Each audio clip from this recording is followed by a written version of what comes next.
नमस्कार, मैं हूं आपके साथ अनुष्का और आप देख रहे हैं न्यूज समाचार जनता की आवाज। आइए रुख करते हैं आज की खास खबरों की ओर। यूपी में सरकार ने अपने ही आईएएस को पकड़ने के लिए अपनी पुलिस को ढूंढने में लगा रखा है अखिलेश यादव का बयान। देखिए पूरी रिपोर्ट अभिषेक दुबे के साथ। समाजवादी पार्टी सांसद डिम्पल यादव ने सपा सांसद रामजीलाल सुमन के आवास के बाहर तोड़फोड़ और पथराव पर कहा कि अगर हम उत्तर प्रदेश की स्थिति देखें, जहां सड़कों पर बम फट रहे हैं, जहां महिलाएं सुरक्षित नहीं है, ये सरकार की जिम्मेदारी है। अगर ऐसी घटनाएं हो रही हैं तो ये बहुत दुर्भाग्यपूर्ण है। आप युवा पीढ़ी को क्या संदेश देना चाहते हैं? सरकार को इसके खिलाफ सख्त कार्रवाई करनी चाहिए। कहीं न कहीं ये सरकार द्वारा करवाया गया कृत्य है। आइए देखते हैं आगे की रिपोर्ट संवाददाता अभिषेक दुबे के साथ। स्वस्थ जीवन होगा, ये कामना हम सब लोग कर रहे हैं इनके बाद। सर, उत्तर प्रदेश सरकार के 8 साल पूरे हुए, एक बड़ा रिपोर्ट कार्ड जारी किया आप लोगों के द्वारा, कंपोज भी किया गया और सांसदों ने भी वो लिखा उत्तर प्रदेश के 8 साल के बारे में। क्योंकि कन्नौज ये क्षेत्र है, कन्नौज की जनता ने कन्नौज के विकास के लिए वोट दिया है। मैं कन्नौज की जनता को एक बार फिर भरोसा दिलाता हूँ, ये जो 8 साल काटे हैं, ये जो 8 साल कटे हैं, इसने विकास से कन्नौज को काट दिया।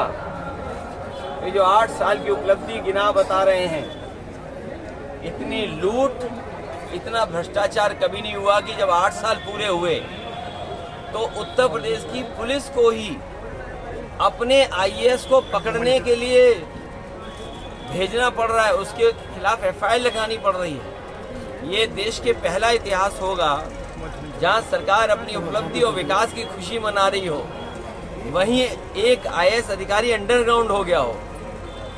और पहली सरकार है जिसके विधायक खुल के कह रहे हैं हमें बदलाव चाहिए। और एक विधायक तो जो बिल्कुल दिल्ली के करीब है, वो कह रहे हैं कि अगर अधिकारियों ने माँ का दूध किया, माँ का दूध नहीं कुछ और बताया उन्होंने, भैया एक पूर्व सांसद किया हो, क्योंकि हमारे जो आम जनभाषा में यही कुछ इस तरह की बात रहती है। अब मुझे नहीं समझ में आ रहा कि वो विधायक किस तरह की चेतावनी दे रहे थे। लेकिन सोचिए, एक विधायक ये आरोप लगा रहे हो कि भ्रष्टाचार है, बेईमानी है।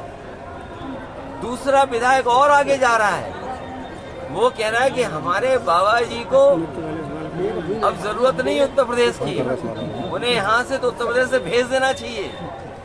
तो सोचिए, विधायक ही ये बात कह रहे हैं। और एक विधायक का मैंने अभी वीडियो सुना है बस्ती के, वो कह रहे थे कि इतना भ्रष्टाचार पुलिस का कभी नहीं देखा जितना उन्हें देखने को मिल रहा है। लूट मची हुई सरकार में, सोचिए तहसील थाने की लूट, जिससे आम जनता को तकलीफ और परेशानी है। इसलिए जो 8 साल का नारा दे रहे हैं, इनके सामने इतने सवाल हैं जिसका वो जवाब नहीं देना चाहते, तभी प्रेस के लोगों से बात ही नहीं करते हैं। प्रेस के लोग सवाल पूछना चाहें तो प्रेस के किसी भी सवाल का सरकार जवाब नहीं देना चाहती। भैया ये कह रहे हैं जितने हिंदू सुरक्षित है उतने ही मुस्लिम सुरक्षित है। लेकर कहा है उन्होंने कि अगर कोर्ट मामला न होता तो अब तक मंदिर बन चुका होगा। ये जो विदाई की भाषा है ना, ये विदाई का समय है।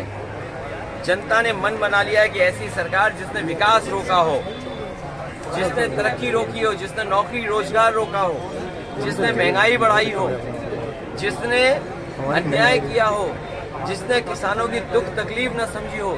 सोचिए, आप किसान इस आस में बैठा था क्या उसकी आय दोगुनी होगी, किसी की आय दोगुनी नहीं हुई। और सरकार कह रही है कि हमने पर व्यक्ति आय बढ़ा दी। उनके जो आसपास रहते हैं, जो कहते हैं ना कि जमीन जब खरीदने जाए कि ब्लैक में कि व्हाइट में, मुझे ये लगता है कि सरकार के आसपास जो लोग हैं उनकी आय तो कई गुना बढ़ गई, लेकिन आम जनता की आय नहीं बढ़ी। और हमारे पत्रकार साथी बेहतर समझेंगे, कोरोना के समय जो आपकी कटौती हुई, जो आपके वेतन की कटौती हुई, वो आज भी पूरी नहीं हो पाई। तो सोचिए, आय दोगुनी जब हमारे पत्रकारों की नहीं हो रही है, तो किसानों की नहीं हुई, तो सरकार में जो आसपास रहते हैं मुख्यमंत्री जी, उनकी तो आय दोगुनी हो गई होगी।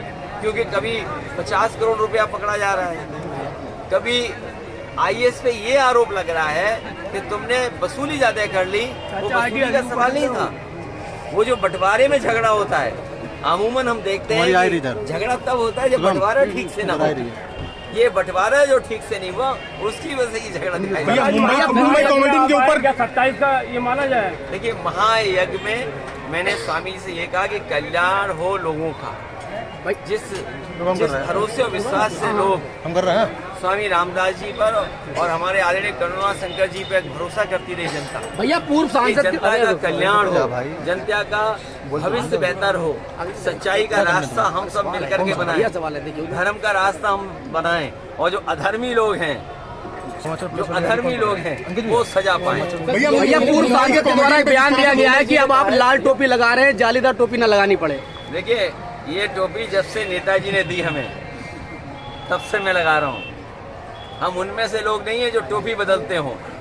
रोजा और मैं तो कहूँगा आपसे, मेरा नौजवान साथी लग रहा है, ये गूगल करे कि सबसे ज्यादा बदलने वाला टोपी वाला नेता कौन है। मैं तो कहूँगा चैट जीपीटी से पूछ लो। और एक नया और आया एआई, एक नया एआई और आया है।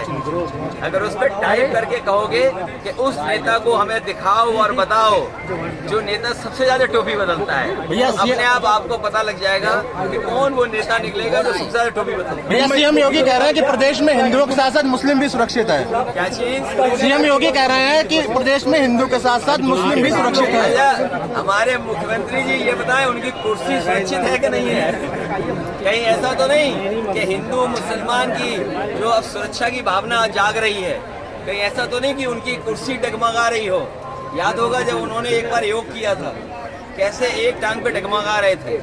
कहीं ऐसा तो नहीं कि उनकी कुर्सी डगमगा रही हो, इसलिए वो कह रहे होंगे हमारे सब भाईचारा बहुत अच्छा है। भैया मुंबई के कॉमेडी पे जिस तरह से हमला हुआ है, उस तरह से देखा जाए आपके ऊपर भी कई तरह के हुए, लेकिन इस तरह से उसका तोड़ फोड़ कर दिया। ये जो हंसी मजाक है, हालांकि हंसी मजाक की एक सीमा होती है और भारतीय जनता पार्टी कोई सीमा नहीं रखी। ये जो हमारे हास्य कलाकार हैं, कॉमेडी वाले जो कलाकार हैं, वो लगता है भारतीय जनता पार्टी के पद चिन्हों पे चल रहे हैं, क्योंकि भारतीय जनता पार्टी भी कोई सीमा नहीं रखती। उनके नेताओं की आपने भाषा सुनी होगी और कन्नौज से बेहतर कौन नहीं जानता कि आपने भी सुनी होगी। तो कन्नौज वाले जब जानते होंगे ये बातें, तो भाषा की सीमा हो, कॉमेडी तो हमें एक्सेप्ट करनी चाहिए। अगर हमारी कोई मजाक कर रहा है तो कहीं ना कहीं वो हमारे अंदर कुछ काबिलियत देख रहा है, इसीलिए कॉमेडी बना रहे हैं हमारी, वरना लोग क्यों देखेंगे? क्यों? योगी जी का एक बयान आया है, इसके लिए गिफ्ट आ रहा है।